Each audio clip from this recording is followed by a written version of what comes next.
players, as you will recall, and it gave Israel great confidence and strength. It was only with the change of administration, might I say, an administration who had no problem playing footsie with the Iranians. I think he will be very interested in listening to Bibi Netanyahu. This has not been an easy road for Israel, but I think it works everybody closer to a resolve. Do you believe, finally, that if Israel said we need to attack Iran, and if they felt that the threat from Iran was sufficient for that to be justified, that he would go along with it? The Iranians are a dangerous lot of people, and they have been given, as you know, an incredible amount of money and leverage to help them by the Biden administration, by Barack Obama. I think that they are going to have to be very careful about what they're tangling with. We're for strength and we're for deterrence, but we're for avoiding chaos. And I think that Donald Trump is smart enough not to become engaged in a war. And a war does not move America's future forward positively. It takes strength, and this is what the Iranians recognize. They recognize weakness, and they will exploit that. They see strength, and they will go home and wait another day. I think Donald Trump is not Ronald Reagan, but I think that he's learned a lot more about Ronald Reagan, and I think he buys off more of his philosophy now than he did in the past. Congressman Pete Sessions, thank you so much for talking to us. 22 minutes past 8, what does the re-election of President Trump mean for this country and for the political project pursued by the new Labour government? We'll have Lancaster Labour's election campaign coordinator. When I spoke to him a short time ago, I started by asking him why he thought Trump's campaign worked and why the one from the Democrats did not. I've been on the receiving end of losing results and also involved in winning campaigns, and I don't want to be giving out lectures to people after they've lost an election, because I know how bad that feels. But you're right that we should always be interested and curious about elections in other countries. If I can reflect on what we did in changing the Labour Party between 2020 and 2024, we had a real focus on living standards and how people felt. And the question, are you better off than you were 4 years ago? Originally, the Ronald Reagan question from the 1980s that Donald Trump posed in the campaign was actually one that we posed. Rachel Reeves in particular posed during the election. And that's why, if you go to the budget last week, there were a number of measures in there directly concerned with what they would call in the United States pocketbook issues. And by that I mean the rise in the minimum wage, no rise in income tax, freezing fuel duty, keeping the triple lock, letting carers earn more, and so on. What unites all these issues is a concern with living standards and how people pay their bills month to month. And I think it's really important for parties of the centre and centre-left to keep a focus on these issues, because people really care about them, and because we've got a duty to help people who get up in the morning, go out to work and do the right thing. And as you say, there's a really important distinction between those living standards and real wages compared to macroeconomic numbers around growth and job creation. But isn't it true, Mr. McFadden, that in some specific ways the election of Donald Trump does make life a little bit harder for you? First of all, Bidenomics, which Rachel Reeves has in a sense espoused, has just lost an election. On climate change, he's not where you are. On Ukraine, he's not where you are. Isn't it true that in a number of specific policy areas, you've just got someone in the White House now who takes a very different approach to the Labour government of this country? Well, we could go through those things one by one. When it comes down to it, of course we will argue for our position on any of those things that you mentioned. But I think you underestimate, in putting it like that, the deep friendships between the two countries, the deep alliance of values and interests, from security and defence right through to the commercial trading relationship. This is such an important alliance for the United Kingdom, for the United States, and I would argue for the world.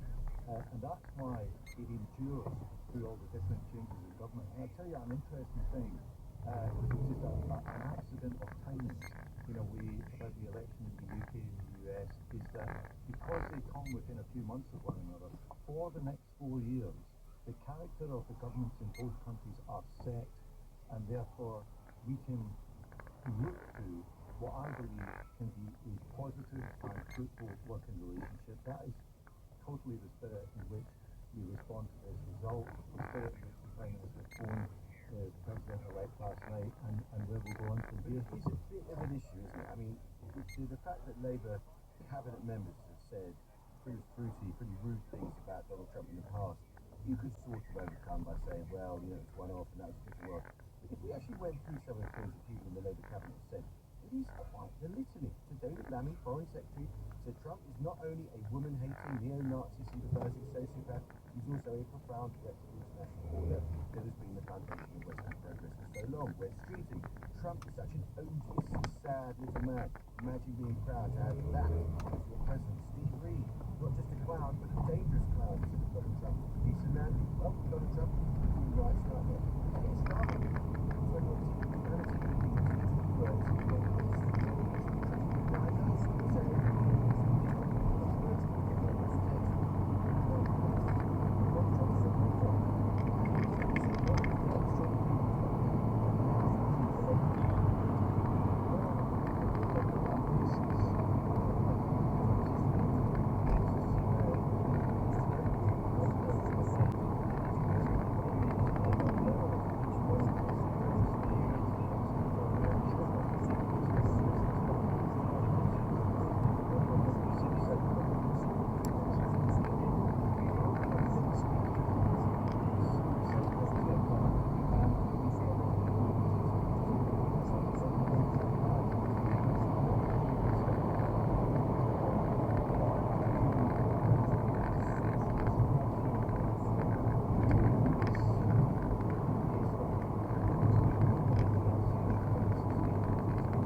caveat, or I play a different sport to these forwards. These forwards, you can see the way someone like Joe Marley or Jason Leonard walks these days. I hopefully touch wood, I'm not going to be as bad as that. But yeah, what the boys and girls have to put their body through is incredible. But it's a barbaric sport. It's a sport full of physical intensity, contact.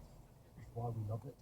I think that's when you boil it down. It's a sport where it's gladiatorial. We love that aspect of it, but yeah, at the end of the day, there's some sore bodies by the end of the career. Yeah, I'm struck in the book actually that you do say that it is important, of course, for the authorities to take things like concussion and brain injuries very seriously, but also remembering at the same time that rugby is a contact sport, and you say that the main selling point is that gladiatorial nature, and that the physicality of the game shouldn't be watered down too much. No, I agree. I do feel the game is as safe as it can be at the moment, but I caveat that again by saying rugby will never be safe. It's not a fully safe sport. It can't be because of the size of the impacts, the speed, the collisions. But I do feel at the moment that rugby is really on top of player welfare, head knocks, HIA protocols. It's in the safest way it can be at the moment. Now, you played under 4 England head coaches, and it's your comments about working with the longest serving of those, Eddie Jones, that has made some headlines this week. And you say in your book, everyone was terrified of it. Yeah, look, I think what you people have probably heard so far is one side of the coin. I do balance it's out in the book. Eddie, I stand by the fact he's one of the best coaches I ever worked with. He saw things that no other players saw, no other coaches. He's a genius. We had some really tough times. Eddie, he said when he first came in, this is going to be incredibly hard. I'm going to make the fittest team in the world. It's not going to be easy to get there. You don't want to do it. Get out of the room now. No one left, so we bought him. It was physically, emotionally, incredibly tough. One of the hardest things I ever had to do in my life. But we got incredible successes for a time in it, which I wouldn't change it. You know, he did some amazing things for English rugby. He's a brilliant coach. He did some slightly questionable things as well in our time. And yeah, hopefully when you read the book, you'll see good, bad, and good. In the book of Eddie Jones dropping you for an England game via a 4-second voicemail on the phone. We'll let people enjoy that one in the book. But on a wider point about coaching, not necessarily focusing on Eddie Jones, can a coach exercise too much power? Is this rule by fear approach always that conducive to getting the best out of a team?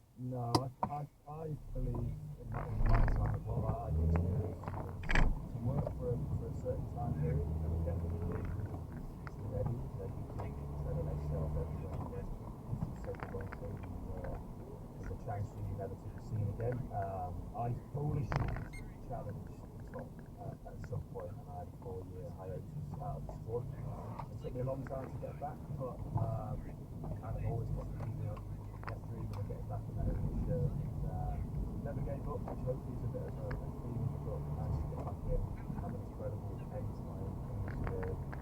Still involved in further activities, whether it's football. Just a very final Brief word on this current England side, and Canada now looking to the weekend, you got 2 points for the All Blacks. Biggest challenge for our season to determine That's the golden age. It's the golden age. Just trying to create that. You know, those memories of just trying to win those leagues like those against the best teams in the world. I'm up against England in Australia on Saturday. That way for the game. It's all some exciting times. And great to chat to you. Thanks so much for coming in to speak to us, Danny. So everything happens for me to highlight it. Still 5 minutes to 9, and in our time, on that time, please help Brad.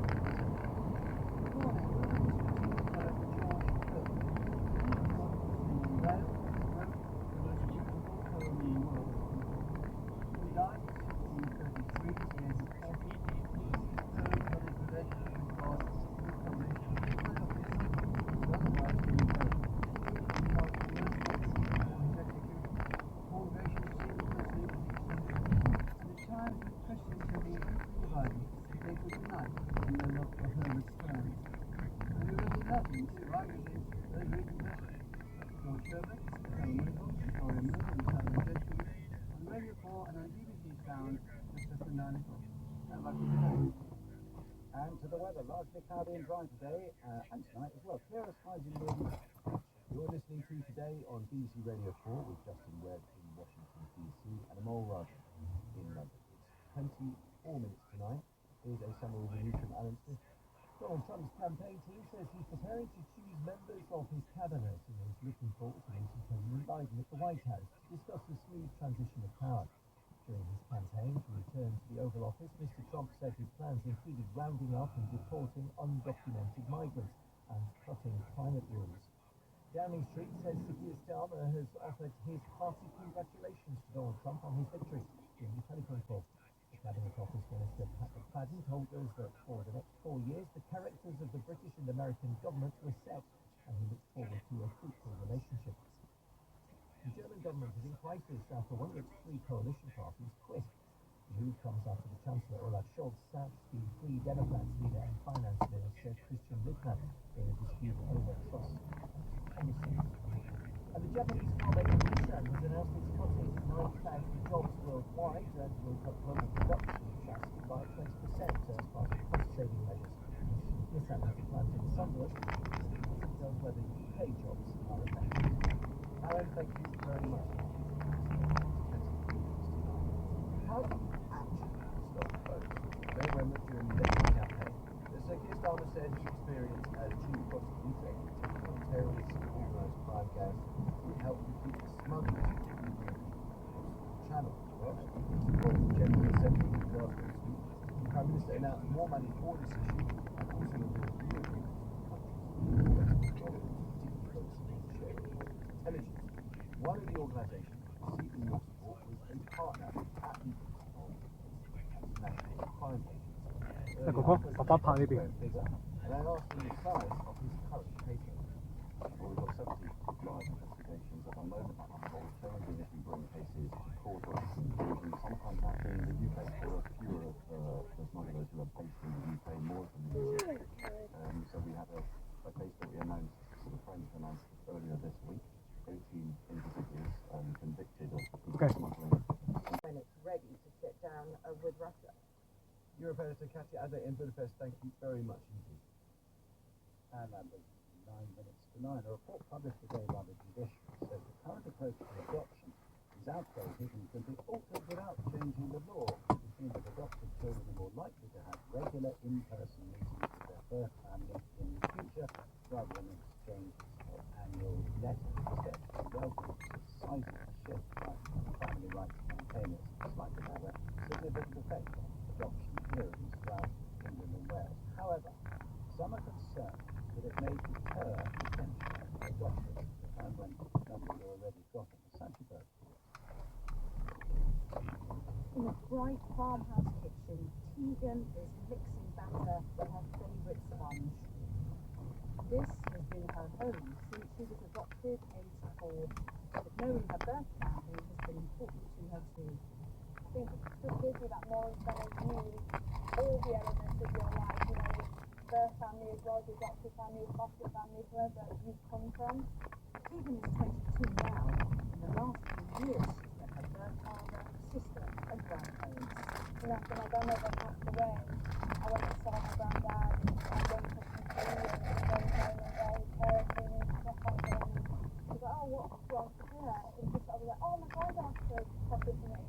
And I could see the pride in him. Her grandfather died shortly afterwards. And I think if there was a moment I would have ever got just left about for their entire life and time. Letterbox contact is the most common way for birth families to keep in touch with adopted children. Both they and the child send letters once or twice a year via an intermediary. That contact is ordered by a family court as part of the legal process. Face-to-face contact isn't supposed to happen until the child's at least 18, but increasingly that doesn't work. Younger children find their birth parents through social media and they reject the family who brought them up. As one distraught adopted father told us, the world will change. A year ago, I never would have expected this to happen. We had 14 really good years. He's always been such a lovely child, singing, dancing, very happy. Never seemed interested in her birth family. We found out she'd been slipping out of the house at night for weeks to meet her birth father. Jeff understands. A report published by the judiciary recommends a sea change in the approach to adoption. It says the current systems are outdated and greater consideration should be given to the adopted case came in contact with strongly supported by the most senior family judge, Samantha McFarlane. Bit fine-tuned. There's been a growing understanding that the model that was used for adoption with very little contact with an actual family is not serving the best interests of children as they grow up through the very difficult years of being an adolescent and on into adulthood. He says judges can alter what they do without a change in the law. It's designed to change the focus and encourage social workers, lawyers and judges to look more widely at the issue of contact. Today, almost all adopted children have come from care removed from their birth families because of abuse or neglect. For some, seeing their parents again can be deeply traumatic. Cassie is 30 now, but she came to Dee and her husband John when she was only 3. She didn't behave like an ordinary toddler. She would get up on her own, dress herself, brush her teeth without prompting, and she worried about the birth mother she'd left behind. Go shopping, and he'd buy something for her because I'm sure she won't have this. Social workers say that meant she should meet her birth mother. So Dee and Cassie saw her in the basic Noise Contact Centre. It seemed to go well, but the day after Cassie was limp and tired, Dee took her to the doctor. And we were in the reception of the surgery, and next thing I know, she's sick everywhere, and she's trembling. She was examined, and the very lovely GP said, organically, I think she's fine, but I think she's very, very traumatized. Cassie only remembers she was terrified. She and her adopted family spent years in therapy. Then another, more carefully arranged meeting, which went well. But Cassie has not seen her birth mother since. I never felt like a strong urge, and I think also from the services that we received, I had knowledge of her, I had knowledge of her background, cultural background, I had that information. I think sometimes this is on contact, we should have contact, really undermine the fact that these children have been taken away from these people because of serious, serious things that have been done or not done. This is only a report, but it's likely to have a significant influence on family courts across England and Wales. Some worry this new approach may deter potential adopters at a time when fewer people are coming forward and there are record numbers of children in harm.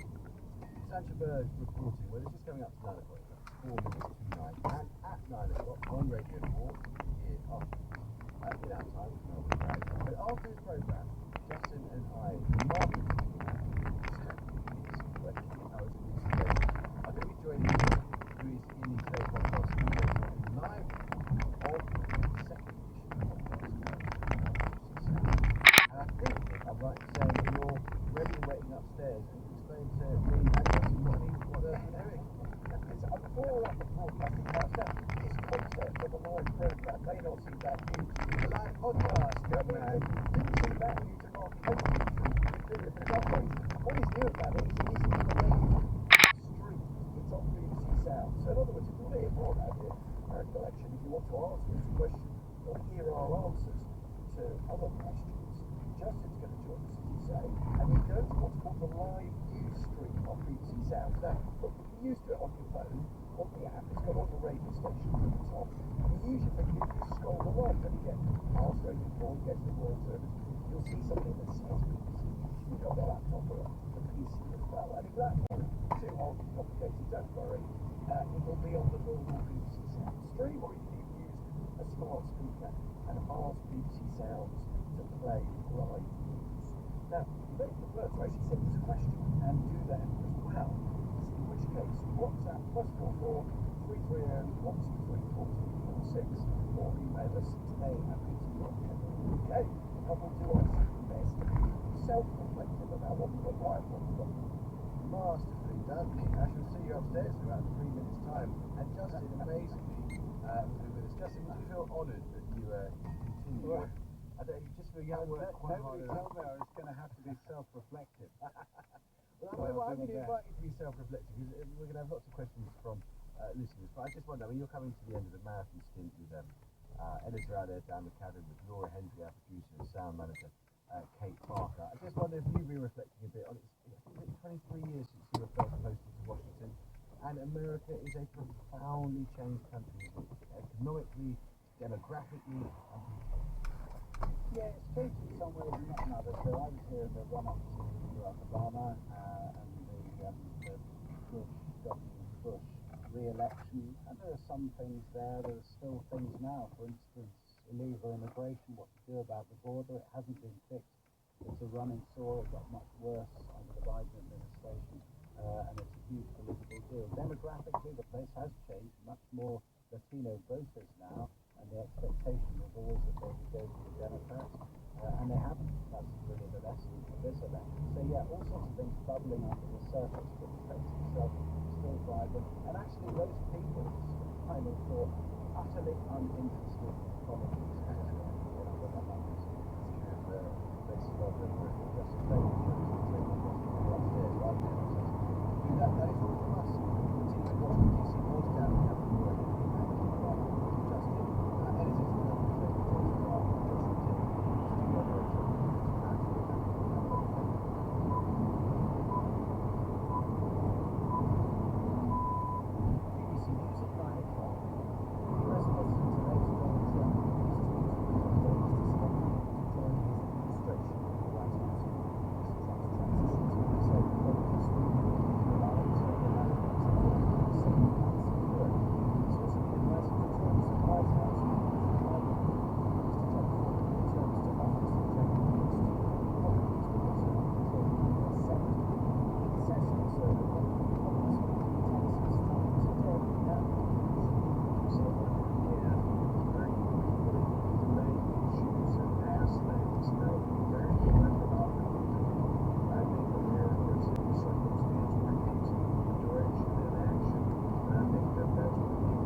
After a meeting with the bank's monetary policy committee, rates were last cut in August, the first reduction since 2020.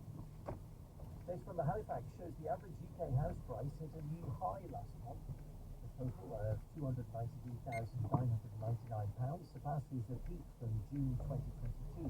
Halifax says expected house prices to continue to grow at a modest pace. And the Defence Secretary during the Falklands War, John Knott, has died. He was 92. John Knott represented St Ives in Cornwall from 1966 to 1993. He titled his autobiography Here Today, Gone Tomorrow, in reference to the question he was asked on Newsnight that caused him to walk out of the interview. BBC News. Here today on Radio 4, the Oscar-winning film editor Delma Schoonmaker, long-term collaborator of the director Martin Scorsese, is John Wilson's guest in an interview on This Cultural Life at 11 o'clock. At midday, on the bottom line, we'll hear from 3 successful entrepreneurs about how to turn a great idea into a great business.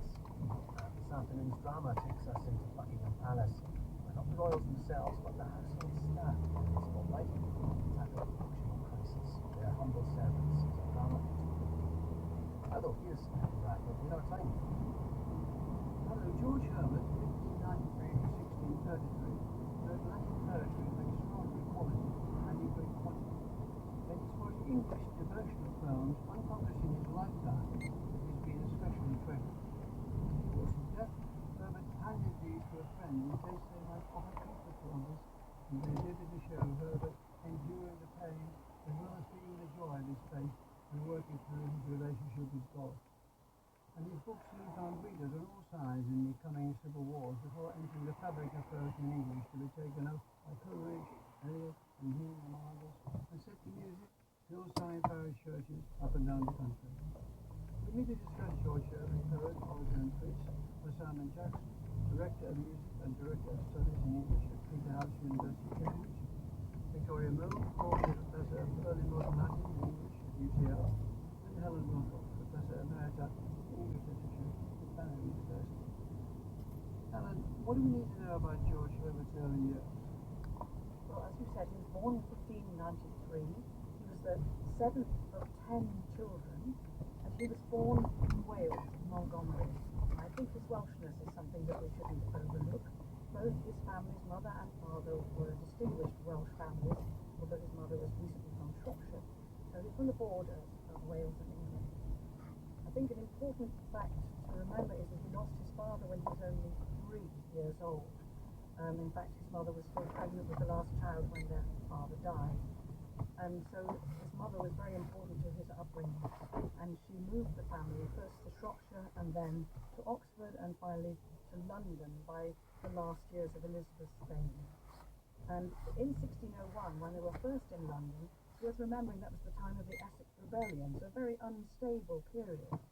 And when they looked... Sorry to take up the whole... Who's this? Poppy. Oh.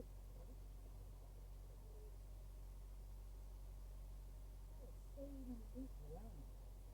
Lots of dog walkers, people out running. Kids are often half term at the moment, so exploring the muddy slope to the left, and we get our first glimpse of the River Itchen down on the right there. And there is something about a chalk stream. I mean, it always looks so pure and cold. And as we gaze actually across the water meadows towards Winchester, and we've seen, and you can identify the numbers of trees much more clearly in autumn because they are different colours. So it's not just one big mass of green, but we've got that deep red over there. There must be coming from the beaches that counts the light. But also the yellows and the mahogany brown. It's a glorious day, and there's been rain, so it's damp on the foot. So Andrew, tell me about you yourself and your background. Well, I was brought up in a traditional family in Lichfield, Staffordshire. Looking back, it was a pretty idyllic childhood. I always kept busy doing things, scouts and CCF and climbing and things like that.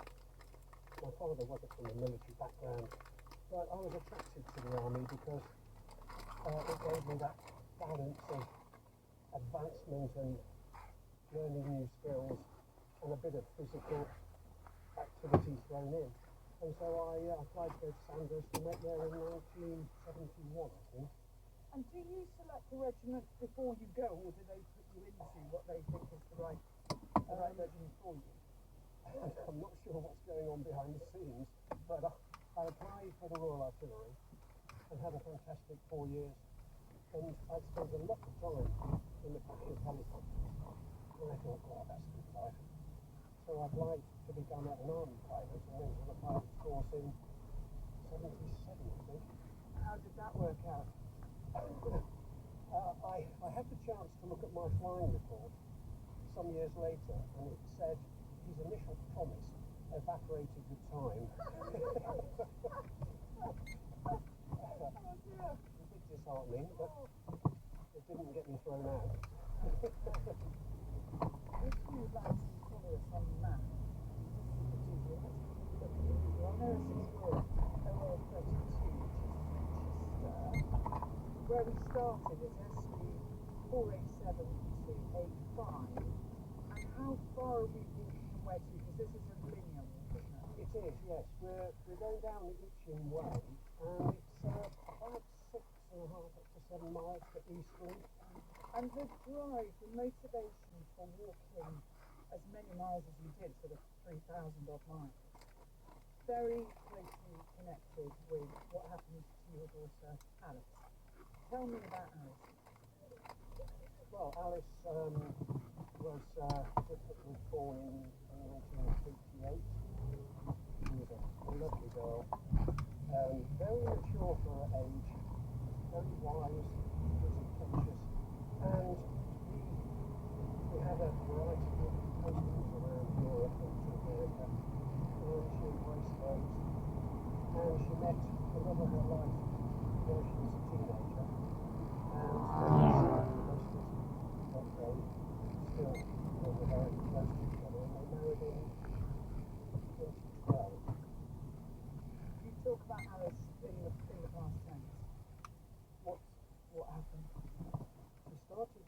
say that she had various conditions, you know, aches and pains, fatigue, headaches, and eventually she was diagnosed with lupus.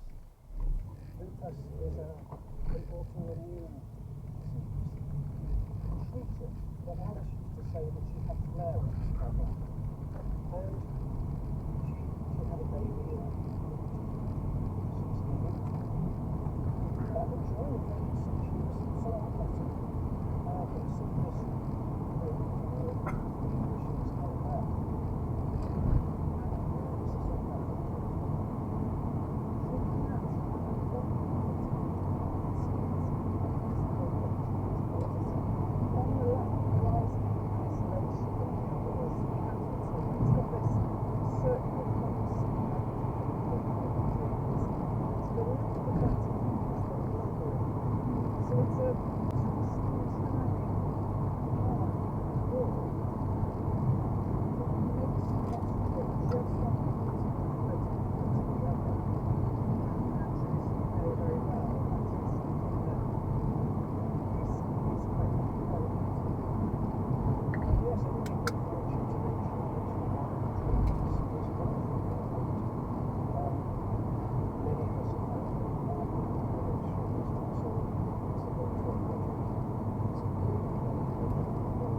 very fast and it's quite high.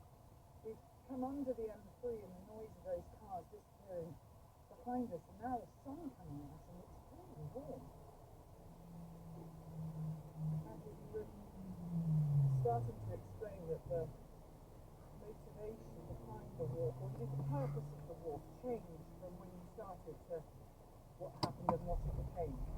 Yes, I reached somewhere on the south coast, and then tragically I was diagnosed late 2016. And it suddenly gave me a purpose, a reason to go walking because, as I've said to people, I walk by myself, but I'm not alone. I'm in the best of company. I'm walking in the memory, of Alice. I don't believe in an afterlife, so the connection I have with Alice is always going to be in this world. And the great thing about the walk is you start it at 8, 9 o'clock in the morning, and you're going to walk for 4 or 5 hours. And I don't think about her obviously every minute of that walk, but it just allows me to be in that space. And I find that very, very calming, and I feel like I'm paying tribute to her.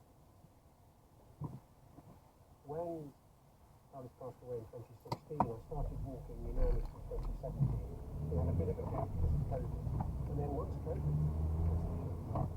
I've covered a lot of ground because I set myself a target and I discovered it was quite difficult to keep up. So I finished only 2 days ago in Weymouth. Oh, God. Yes. Well, congratulations. Thank you. Yeah. And it was a day like today, the sun was shining. The family and friends, school friends turned up. Family and friends turned up, and it was glorious. Yeah, I hope it was glorious for everybody, but for me, obviously, it was a culmination. Yeah, absolutely.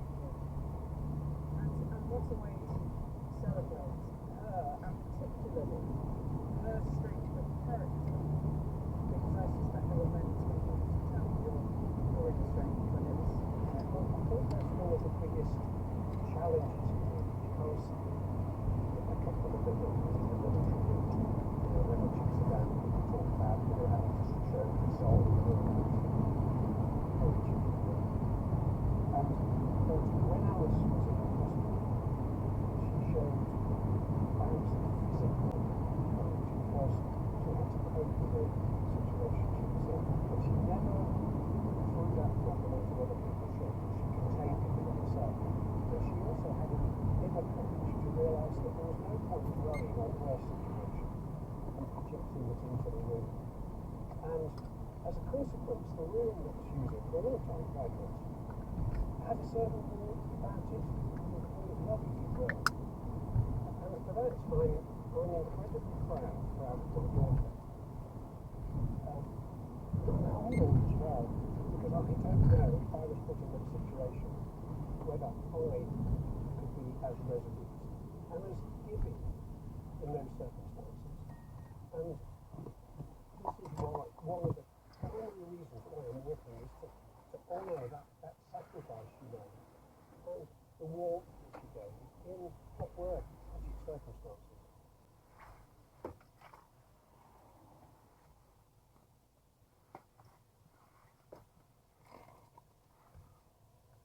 You're listening to Ramblings on Radio 4 and BBC Sounds. I'm walking today in Hampshire along the banks of the River Itchen in the company of Andrew Simkins, who has just completed an epic walk of the border, really, the coastline and the borders of England in memory of his daughter Alice. It's a wonderful way to give yourself time as well to process and try and live as much as you can. Try and cope with your loss.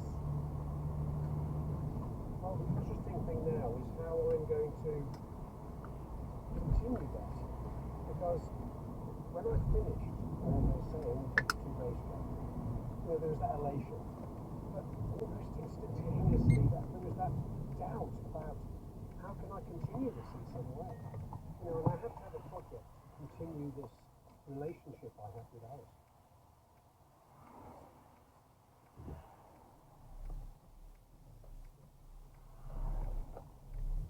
Just 2 weeks ago, I was on Hadrian's Wall, and very close to Sycamore Gap, because the road, the path takes a dip to a road and then climbs up again to Sycamore Gap.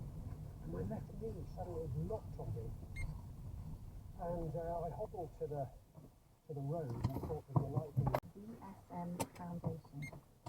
From Tim, Jacob and me, and our dear son Dan, a very dear warm hearted thank you. You and us Bible Labs. Calls have been for landlines and mobiles. Find all the details between online if you search what BBC Radio 4 appeal. Remember Remember, if you're a UK taxpayer and you want BSN Foundation to give payment information, please do include an email or postal address to send the declaration. Feedback is next. Hello, I'm Robin Ince. And I'm Brian Cox. And this is the Infinite Monkey Hedgerow. He was unable to write a funny joke for the introduction. That's the point. The new series of The Infinite Monkey Cage. Science with funny bits. Science with bits. Funny science plus bits. So the reason that Neanderthals died out, you're claiming, is because they weren't astronomers. This is how we investigate cybercrime. We look for the yachts. The new series of the Infinite Monkey Cage on Radio 4 and BBC Sound. It starts next Thursday morning, you know that. Now, Radio 4 Miss Andrea Captain with this week's feedback. It's over. The United States has elected its 47th president, Donald Trump. We'll be hearing how the BBC coverage fared. And as Radio 4's open book ends, much to the dismay of many listeners, we have news of the brand new replacement. Now, it's finally been decided. After all the drama of the last 6 months in America, Tuesday night's results told us Donald Trump will be the US president once again. The election process, which lasts way longer than the run-up to the British election, has had many of you contacting us for quite a while now. He said he was going to help the country heal. He said every citizen he was going to fight for them. He said America was going to be strong, safe and prosperous. Hello, this is John Tennant from rural Oxfordshire. And I'm calling on behalf of all Radio 4s. Please stop this interminable preoccupation with Trump. Thrives on oxygen of publicity. Take it away from him. Thousands of invited guests watched the big screens as the results poured in, cheering every state called in favour of the former president. The BBC practices their anti-Trump campaign. Sure, he's a jerk, but he Does represent some 50% of the American population. He has been cracking jokes on Saturday Night Live. He has been accusing her supporters of being demonic. My name's Neil Matwaller from Cambridge. On the evening of 27th of October, Donald Trump held a rally at Madison Square Garden. Speakers made racist jokes and comments, referred to their political opponents as the Antichrist, degenerates, and the enemy within. The following morning, the 9 AM news on BBC Radio 4 summarised this event with this single sentence. At a rally last night, Donald Trump announced his intention to reduce inflation. Do you think Donald Trump is a fact? Yes, I do. Yes, I do. I'm Neil Wilkins from Oxford. Tonight your BBC Radio 4's schedule is given over to coverage of USA politics and the election. Only this afternoon we've had American Paradox, followed by Mariana in Conspiracy Land. I found that real-life events, like the upcoming US presidential election, don't just play out on social media. Often it's actually the other way around. It's Oriel Brits here calling from Bristol. I think the American election coverage has been very good, but there has been rather a lot of it, and there are lots of other elections in the world. If he wins, this is the most dramatic comeback in American political history. Yeah, hi there, it's John. I'm calling from Wales. Just to sort of put everything straight, it seems that the BBC is still promoting Kamala Harris, so you can have egg on your face when it's a whitewash with Donald Trump. What a shame. The BBC comes back a lame horse to win a race if they tried. So talking to people about the election, I don't know if you've got anything to say about it. I'll be glad when it's over. You'll be glad when it's over. Well, let's start. Full steel, please. We don't live in America. Radio 4 thinks we do. Please, after the US election, can we only have programs about America, pro rata, one-to-one, for every program about the UK broadcast in the States? But the BBC has sent us this statement about the amount of coverage of the US election. The results of the 2024 US presidential election will have a huge impact on all of us, inside the US, in the UK, in the Middle East, and across the world. The BBC has a duty to report on the US election campaign and the results, informing audiences of breaking news, significant events, and analysis across its news platforms. The US election cycle is longer than in the UK, starting 1 year before with the start of the campaigning, and our coverage reflects the length, tone and character of the campaigns and their nominees. This campaign period has been particularly eventful, with 2 attempted assassination attempts on Trump and with Harris replacing Biden as the Democratic candidate, and we duly covered these significant events in the run-up to the results. We know our audiences are interested in the US election, and we make considered decisions on how to balance the stories of the day and focusing on the main UK stories of the day. Recently, this has included the first Labour budget and the appointment of the new Conservative leader. We will continue to listen to audience feedback. Now, in the case of UK general elections, reporters, producers, editors all adhere to very strict BBC election guidelines, especially on matters of fairness, balance and impartiality. But when it comes to an election campaign in the States, like the one we've just gone through, how does the BBC approach its coverage, and how did it fare in the case of Trump versus Harris? Well, joining me now is Rick Bailey, who's the Chief Advisor of Politics at BBC Editorial Policy. Rick, welcome to Feedback. Can I just ask you, that title, Chief Advisor of Politics at BBC Editorial Policy, what role does that play in BBC's coverage of the US elections?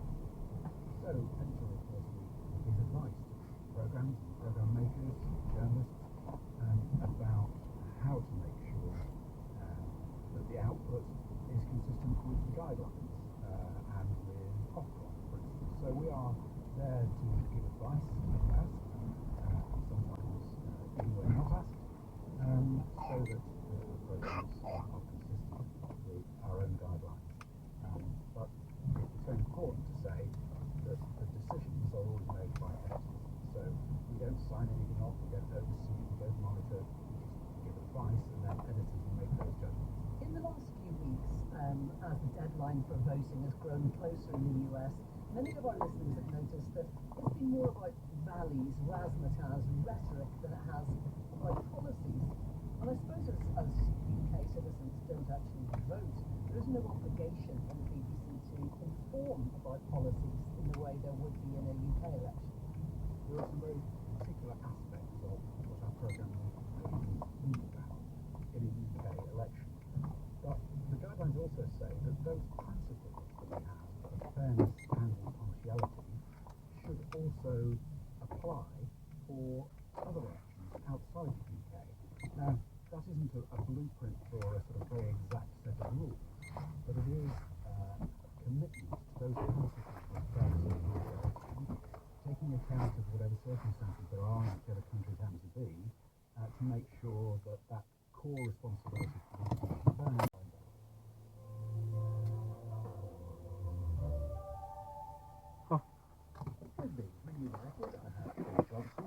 for the economics editor at the Times, and Chris Giles, economics commentator at the Financial Times.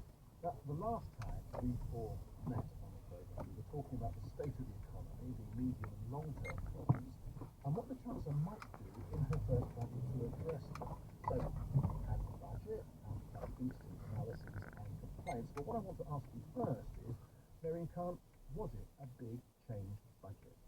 It was, and I think so much of what we're going to talk about today we didn't mention in our show in September, so that's a bit of a health warning about how bad we are with predictions. But I think it surprised everyone, even though, as you said, it took 4 months or 117 days to prepare this budget.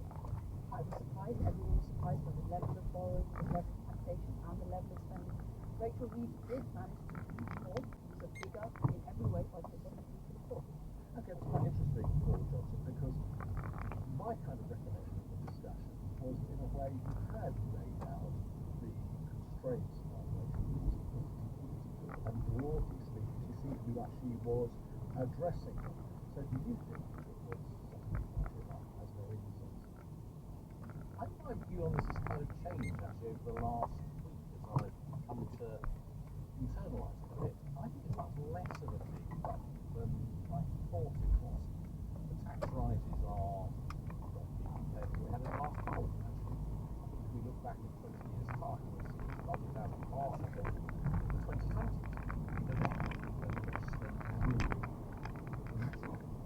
Actually, I think chances are going to come back for more. So this is actually a holding budget, really. Now, this is really bizarre how quickly it's going to go. It's a holding budget in 3 senses. First, you really need to spend what you can now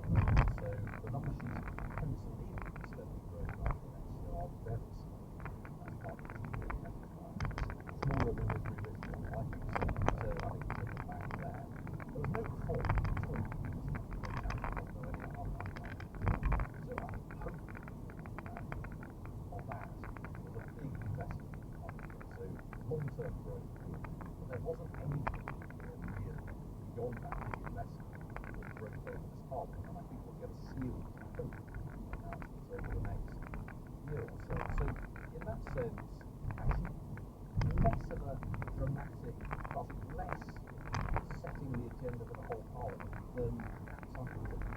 Okay, let's you get to the two debates. So we have one big budget, one not so big budget. What do you think? Can I say it's simultaneously big and small at the same time? It's big in terms of the tax bills, £40 billion. And of course, we had some very big taxation budgets under the last government, but that is a historically large, more than 1%. I think on that is a big budget. Why I say it's small at the same time? Because we're not going to get anything new for that. We're essentially using the traditional tax and that we already pay because we're doing a big clean job, trying to make everything essentially work out and add up for the next 5 years.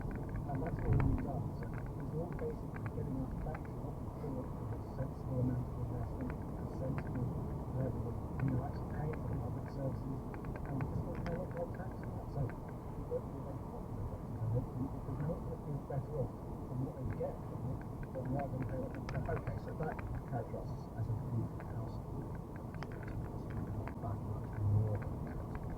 Now, you were all three of you right last fall about the fiscal union being challenged. Can you remind us what she's actually done about the fiscal union and how the markets have responded to it?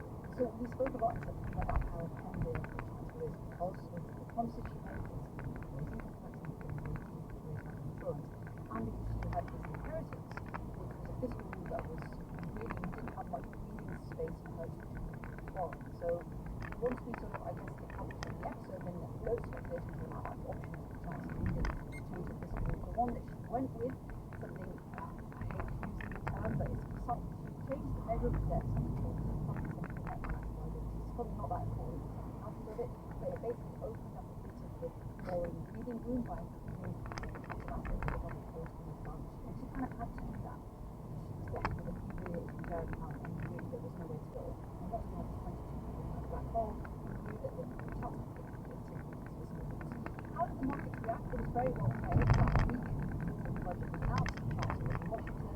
She told the media that the US was moving to a more expansive measure of the debt, which is all a way to make sure that nobody in the financial markets is very surprised by the fact that we're using a different measure of the debt. It's all to make sure that there's no supply of renewables plus paying the tricks to pay the investors. How did they react? We can say for sure now, a week later, that the amount of money the government pays to service the debt went up, and that's reflected in gilt yields. They went up on short-rated debt and they went up on 10-year debt. As we speak, 10-year gilts are 4.5%. I think that's high for like 18 months, and a lot of it's only on the short term, which is a reflection of the fact that the market is thinking that inflation might be a bit stickier as a result of the budget and interest rate cuts. So there's different things going on, but I think all in all, debt prices haven't had a financial management in the budget, and that's partly because of a lot of the groundwork about what the fiscal rules were going to be changed put in place weeks before Chancellor got out. Paul, what did you make of that? As Fareed says, the key rule looked like it was going to lie on the previous definition that was broken, but Charles moved to a different definition of debt. To the extent that changing this definition has allowed her to do more investment for the long term, and more importantly, she is constrained by another fiscal rule, which is that she can borrow only to invest.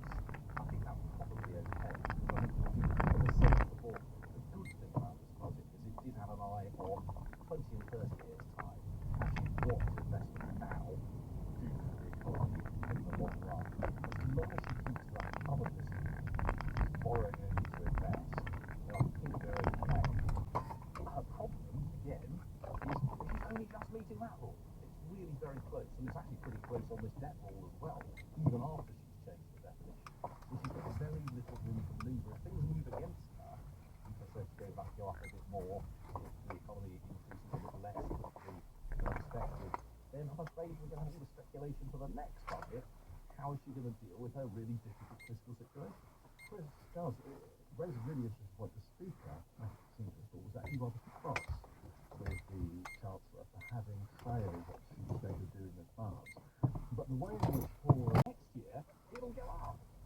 you said, 細 B B 叫哥哥，細 B B 話哥哥咁。 increased stamp duty. You couldn't believe it. You could not believe it. The worst tax that we have, and they just decide to increase it. Now, to be fair, only on secondary property, but that also reduces housing market.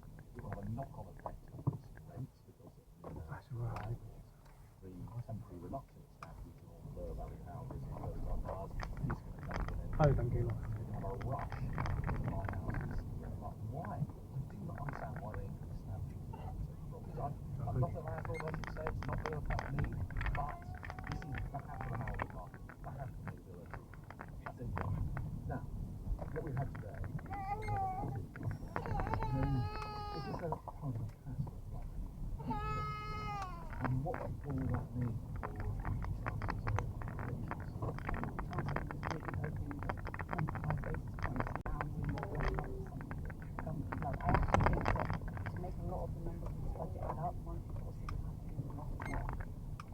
a lot of the work to pick up that growth spike that the OBR thinks that we're going to be maybe falling into in 2026 onwards. So effectively, we've had interest rates rising at the fastest rate in 40 years. That really hurts people because one, inflation is high, and they're worried about their mortgages, which means can't most people are fixed in 5 years. So something eventually you're going to feel that pain somewhere. I think climate thinking and Chancellor mentioned a lot of work with climate thinking is actually now going to be a bit braver in cutting interest rates and being very cautious and very slow in 2024. So we only have 2 interest rate cuts this year. ECB in the Eurozone will have more, the US is doing at 5 and 6. She's really going to be hoping that the bank realizes or thinks and understands that How's your day today, 哥哥？ and we should get back to a fixed interest rate now 4.75%. What have you done？ Chances ideal world is somewhere closer to around the 2 or 3% level. 嚇，哥哥， Can't lower the 你學校做過咩？ to help provide a boost to people's real incomes. and presumably, Chris Giles, more stable investment background. And that brings me to the next big area here, which is very broad, tricky question. How much do we have to grow in order to not get poorer? Well, using really broad brush figures, if the economy grows at about 1% rate it had over the past 5 or 6 years on average, then we're really not going to get there because that's what happened in the past. If we get to the pre-global financial crisis level of 2 to 3%, then we will start being better for certain. But we shouldn't, with all these tax increases coming in, shouldn't necessarily expect that our incomes are going to rise significantly in real terms in the rest of this decade. And maybe that is, as Paul said earlier in the programme, just one of those things, because we are now in a decade of rapidly aging population where we have to spend more, the government has to spend more money to buy just the same level of quality of services as it used to. The whole population has to pay for that, and I think it's spread around slightly fewer people, and that means we pay more to get the same amount. So it doesn't necessarily feel great. Paul, in what sense do you say the budget was a budget set for the future growth? I think it helps with growth in the very long term. So that investment spending will help with the size of the economy 10, 20, 30 years hence. Which 10 or 30? Well, 10 I'm still alive, 30 probably. It will build up over time if that level of investment spending is maintained, but it's not going to make a big difference. In terms of this Parliament, I think this was a budget for growth. What the Office of Responsibility says is mostly a bit bigger this year next because basically starting chucking a load of money into the economy and then a bit slower after that. After the would have been, and indeed, the OBR look at their forecast for household incomes. They'll grow faster this time than last time. I think the bad news, I mean, the second part of this is household growth. So I think it will grow. I don't think this was the budget that sets the agenda. I think we are waiting. What is going to happen? What is going to happen? Planning? What is going to happen? Trade? What is going to happen? What is going to happen? That wasn't part of the budget. Chris said this is kind of, to some extent, housing. Right, well, this is the housing, and it was a budget that didn't front the forces. What we returned significant growth is what is to come. That will be the hope and the expectation. I mean, none of that is easy, and all of that only has an effect on a longer term. So not just about the by the end of the Parliament. That's always one of the really tough bits about how economics and politics interact. But sustainable economic growth can be achieved by looking at policy, but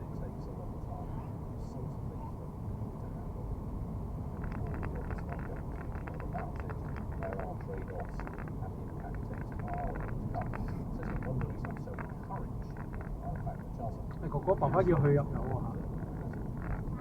爸爸陣間要去入油。Filed out. Is that still a legitimate argument? Is it still one that runs?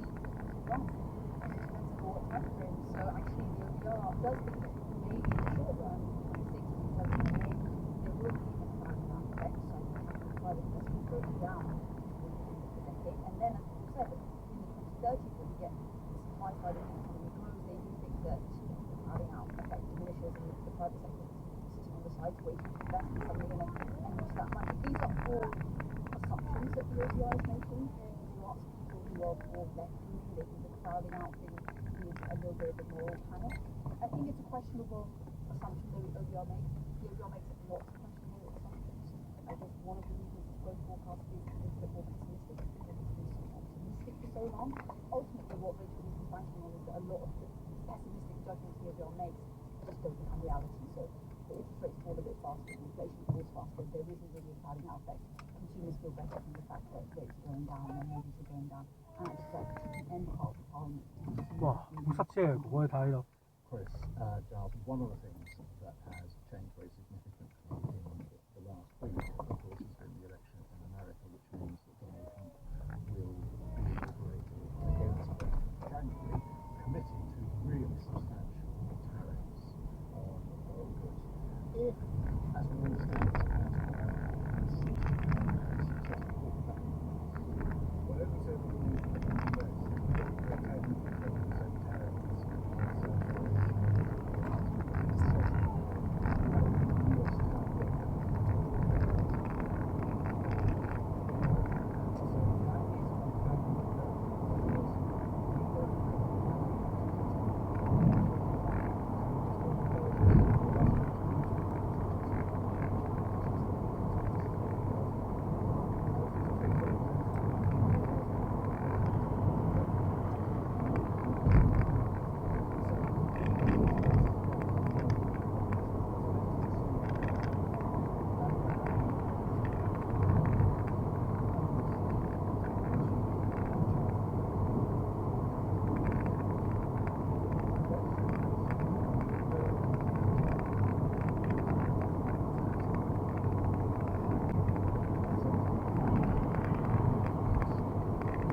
고타 좀 보여줘. 줍니다. I don't think that's what will happen. I don't think having increased spending this year and next would be very, very odd then to say, oh, well, the justice system, we're just about recovering, now we're going to cut it again. So I think there's going to be a lot of money around. So I think first 다 계속 그려줘. The second thing I rather fear is going to happen is we'll have yet another set of speculation about Huh? pension funds. Amazing. Some is going to change capital gains tax. And again, lots of people changing their behaviour because they're worried about what she'll do. So I hope she gives us some certainty. But my guess is that she'll be coming back one way or another. 이 바빠요 야구가 예. Maintain a high level. 아 진짜 되게 But this time, 깜만 so 조절. does some serious proper genuine reform tax system so that it is not referendum. A lot of it's been reductions in stamp duty, increases in council tax, particularly for properties, increases in income tax relative to national insurance contributions, but not last week makes work more highly taxed relative to non-work income. Let's hopefully not just see an increase in petrol in line with inflation, but a plan for how we're going to tax cars when we're all going electric looking forward. She said she wants a radical overhaul of the business rates. The manifesto says it's going to abolish business rates. Let's find out what on earth that might mean. There's a few things to start with, but I could go on. Mary, you're nodding. Maybe they're just thinking it's coming. But I remember them saying, let's take the time to do it well, than to do it quickly and do it wrong. Let's hear what the plan is. Is that they still have the mandate to do unpopular big things in the first 2 years of this parliament, and that's why there's a lot of front loading. That's why I still think the budget exceeded expectations. And if you were going to do slightly more complicated things like reform of the council tax, would be incredibly about my own views editorial that would come out of the table in the case council tax.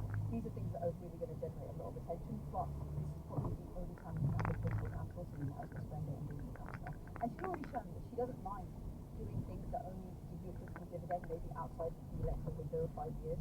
The things around capital investment are very much the good things that we do, even though they might not give you benefit electorally. 다음에 가져와요. It's lucky, so let's say interest rates come down without growth being low. So if the opposite happened in 2022,